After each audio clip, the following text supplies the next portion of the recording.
ನಮಸ್ಕಾರ. ಇವತ್ತು ನಾನು ಓದ್ತಿರೋ ಕವನ ಸೀಮೋಲ್ಲಂಘನ, ಬರೆದಿರೋದು ಬೇಂದ್ರೆ ಅಜ್ಜ, ಕವನ ಸಂಕಲನ ಗರಿ.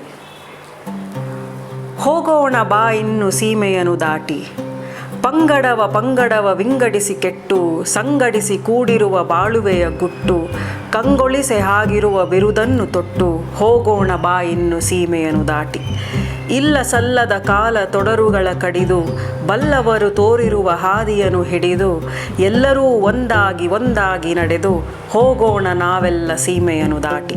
ಅಕ್ಕ ತಂಗೆಂದಿರಿಗೆ ವಿದ್ಯೆಯನ್ನು ಕಲಿಸಿ, ಚಿಕ್ಕ ಮಕ್ಕಳ ಬುದ್ಧಿ ಮುದ್ದಾಡಿ ಬಲಿಸಿ, ನಕ್ಕು ನಲಿದಾಡಿ ಕಿರಿಯರನ್ನು ಒಲಿಸಿ, ಅಡಿಗಡಿಗೆ ಹೋಗೋಣ ಸೀಮೆಯನ್ನು ದಾಟಿ. ಮಾಡಿದರೆ ನನ್ನಿ ತಾ ಮಾಡುವರು ನನ್ನಿ, ನೋಡಿದವರ್ಗೆ ಬನ್ನೆನ್ನಿ, ಕೊಳಬನ್ನಿ ಕೊಡುವೆನೀ ಬನ್ನಿ, ಹೀಗೆಂದು ಸಾಗೋಣ ಸೀಮೆಯನ್ನು ದಾಟಿ.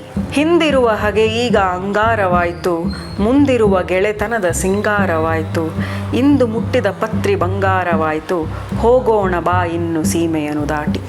ಒಂದೇ ತಾಯಿಯ ಮಕ್ಕಳಂತೆ ಒಂದಾಗಿ, ಅಂದಗೇಡನು ಕೆಡಿಸಿ ಚೆಲುವು ಚೆಂದಾಗಿ, ಮುಂದಿರುವ ಜನರ ಸರಿ ಮೇಲು ಮುಂದಾಗಿ, ಹೋಗೋಣ ಸೀಮೆಯನ್ನು ದಾಟಿ. ಹೋಗಲಾಡಿಸಿಕೊಂಡು ತಿರುಕತನವನ್ನು, ನೀಗಲಾಡಿಸುತ್ತ ಮನೆ ಮುರುಕತನವನ್ನು, ಬೇಗದಿಂ ಕರುನಾಡ ಹರಕುತನವನ್ನು, ಕಳೆದು ಹಿರಿದಾಗೋಣ ಸೀಮೆಯನ್ನು ದಾಟಿ.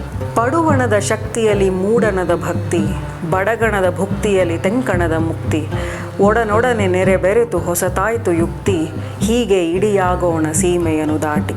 ದೇವಿಯರ ನಾಡೆಂತು ಹಿಂದುಳಿಯಬಹುದು, ಭಾವಭಕ್ತಿಯವೆಂತು ಹಗೆಯಾಗಲಹುದು, ಹೇವದಿಂ ಗುರಿಯಿಟ್ಟು ಮೇಳ ಹೊರಟಿಹುದು, ಏರಿಕೆಯ ಕರಿನಾಡ ಸೀಮೆಯನ್ನು ದಾಟಿ.